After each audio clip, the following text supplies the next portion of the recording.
ನಾನು ಜ್ಞಾನ್ಮಧು.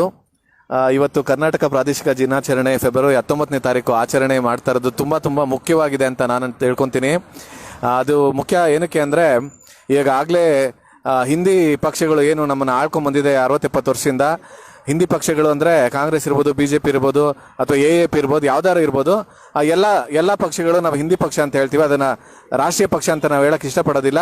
ಕನ್ನಡ ಜನಗಳ ಮಟ್ಟಿಗೆ ಅದು ಹಿಂದಿ ಪಕ್ಷಗಳು ಆಳ್ವಿಕೆ ಎಲ್ಲಿ ತನಕ ಇರುತ್ತೋ ಅಲ್ಲಿವರೆಗೂ ನಮ್ಮ ಪ್ರಾದೇಶಿಕತೆ ಏನಿದೆ ಅನ್ನೋದು ಅದು ನಿಧಾನವಾಗಿ ಅಳಿಸೋಗ್ಬಿಡುತ್ತೆ. ಇದು ಅಳಿಸೋಗಿದೆ, ಅರ್ಧಕ್ಕರ್ಧ ಅಳಿಸೋಗಿದೆ. ಅದಕ್ಕೆ ತುಂಬಾ ಮುಖ್ಯ ಉದಾಹರಣೆ ಅಂದ್ರೆ ಇವಾಗ ಎಷ್ಟೊಂದು ಜಯಂತಿಗಳು ನಡೀತಾ ಇರೋವಂಥದ್ದು, ದೊಡ್ಡ ಮಟ್ಟದಲ್ಲಿ ಜಯಂತಿ ನೋಡೋದು. ಯಾವುದೇ ಪಾರ್ಕ್ ಹೋದ್ರೂ ಉತ್ತರ ಭಾರತದಲ್ಲಿರುವಂಥ ವ್ಯಕ್ತಿಗಳದ್ದು ಹೈಲೈಟ್ ಮಾಡ್ಕೊಂಡು, ಹೆಸರುಗಳು ಇಟ್ಕೊಂಡು, ಅವ್ರ ಸ್ಟ್ಯಾಚ್ಯೂಗಳು ಇಟ್ಕೊಂಡು ಆರಾಧನೆ ಮಾಡ್ಕೊಂಡು ತುಂಬೋಗಿದೆ. ನಾವು ಯಾರನ್ನೂ ವಿರೋಧ ಮಾಡ್ತಾ ಇಲ್ಲ. ಎಲ್ಲರಿಂದ ಪ್ರೇರೇಪಣೆ ತಗೊಂಡು ಅವರಿಂದ ನಾವು ಜೀವನದಲ್ಲಿ ತುಂಬ ಅಳವಡಿಕೆ ಮಾಡ್ಕೊಳ್ಳೋಂಥ ವಿಚಾರಗಳು ಸಾಕಷ್ಟು ನೂರಾರು ಇದ್ದಾವೆ. ಅದ್ರ ಬಗ್ಗೆ ನಮ್ಮ ಯಾವುದೇ ಒಂದು ನೆಗೆಟಿವ್ ಭಾವನೆ ಇಲ್ಲ. ಆದ್ರೆ ಮುಖ್ಯವಾಗಿ ಬೇಕಾಗಿರೋದು ನಮ್ಮ ಕರ್ನಾಟಕದ ಜನಗಳು ಪೂರ್ತಿ ಅಂದರೆ 90% ನಮ್ಮ ಪ್ರಾದೇಶಿಕತೆಯನ್ನು ಮರ್ತೋಗ್ಬಿಟ್ಟಿದ್ದಾರೆ. ಅದರಲ್ಲಿ ನಮ್ಮ ಸಾಹಿತಿಗಳಿರ್ಬೋದು, ನಮ್ಮ ರಾಜ್ಯದ ಮನೆತನಗಳಿರ್ಬೋದು, ರಾಜರು ಮಾಡಿರುವಂಥ ದೊಡ್ಡ ಕೆಲಸಗಳಿರ್ಬೋದು.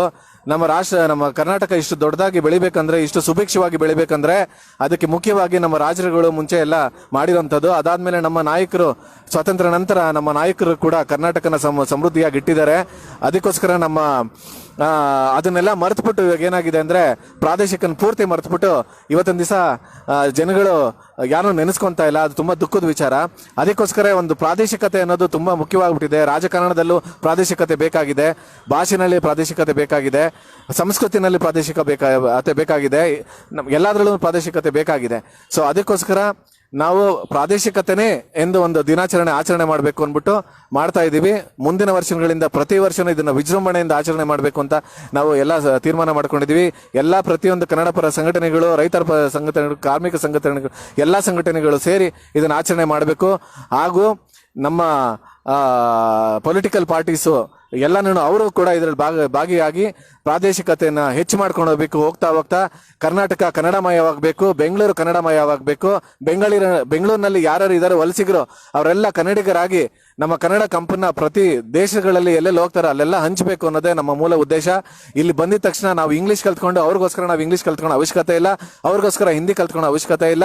ಅವ್ರಿಗೆ ಬೇಕಾಗಿದ್ರೆ ಅವ್ರು ಇಲ್ಲಿ ಇರಬೇಕು, ಇಲ್ಲಿ ಬದುಕಬೇಕು ಅಂದ್ರೆ ಕನ್ನಡ ಕಲ್ತು ಕನ್ನಡದಲ್ಲಿ ನಾವು ಮಾತಾಡಿ ಕನ್ನಡದಲ್ಲಿ ಸೇವೆಗಳು ಕೊಡಬೇಕು.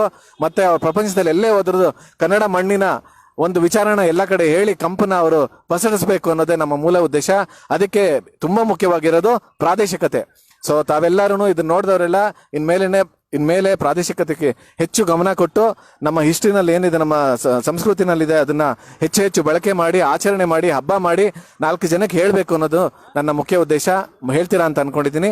ತುಂಬಾ ಧನ್ಯವಾದಗಳು. ಈ ವಿಡಿಯೋ ತುಂಬಾ ದೊಡ್ಡ ವಿಡಿಯೋ, ಎಲ್ಲರೂ ಬಾಗಿ 100 ಜನ ಇವತ್ತು ನೋಡಿದಿರೋ ವಿಡಿಯೋ. ದಯವಿಟ್ಟು ಶೇರ್ ಮಾಡಿ, ಮತ್ತೆ ನಿಮ್ಮ ಲೈವ್ ಮಾಡಿ. ಇದೇ ತರ ಸಾಕಷ್ಟು ವಿಚಾರಗಳನ್ನ ನಿಮ್ಮ ಹತ್ರ ಹಂಚ್ಕೊಂತೀವಿ. ಮುಂದಿನ ವರ್ಷ ಫೆಬ್ರವರಿ 19ನೇ ತಾರೀಕು ಮರೆದಿರ ಎಲ್ಲಾ ಕನ್ನಡ ಪರ ಸಂಘಟನೆಗಳು, ಕನ್ನಡ ಪ್ರಿಯರು, ಕರ್ನಾಟಕದ ಪ್ರಿಯರು ಈ ಹಬ್ಬ ಮಾಡಲೇಬೇಕು ಅಂತ ನಾನು ಕೇಳ್ಕೊಂತೀನಿ. ಧನ್ಯವಾದಗಳು.